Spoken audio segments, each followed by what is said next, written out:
Nekro is a Kickstarter project by a new studio called Darkforge that consists of industry veterans that worked on companies like Blizzard, Sony and Microsoft. The game is currently in Steam Early Access and as such still in beta. It's still lacking endgame content and currently has 8 handcrafted levels.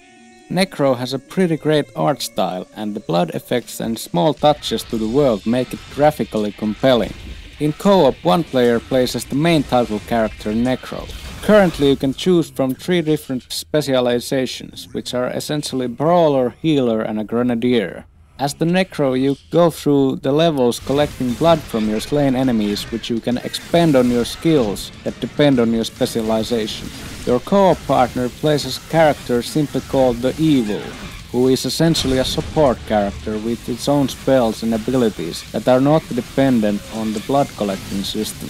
As you level up through the game's levels, you gain more abilities you can use. The development goal is to add more playable characters later on. Playing as the Evil, you're going to be stuck looking at the waiting screen for a couple of minutes before each level, as the Nekro has a wide array of upgrades and trinkets to choose from, while you have nothing to do but wait. The combat is essentially a hack and slash with summoning offensive spells and traps.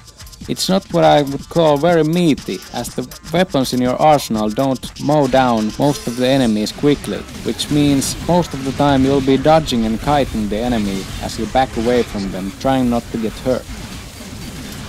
The strength of the characters seems to be to keep the enemy at bay and not their ability to take hits, which means 1 or 2 mistakes in a fight can get you killed.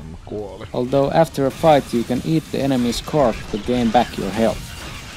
While more polished than most of the stuff you see on early access, Nekro is very much still a work in progress, which shows in the occasional bugs and missteps that come from the game not being complete. As the co-op partner playing Evil, you don't get to interact with the environment and loot stuff as you do playing as Nekro, which makes you more of a side character in the action. There's also no option to put anti-aliasing on in the menu, and the sound balance doesn't seem quite right, with often sounds coming from just one speaker, which can be annoying if you're using headphones.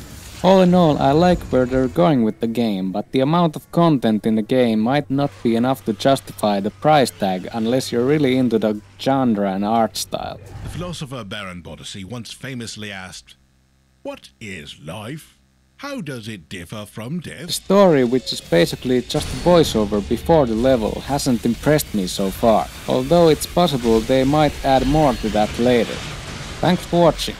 The game is available on Steam right now if you wanna go check it out. I'll see you next time. I have more YouTube money than God. I can afford these games.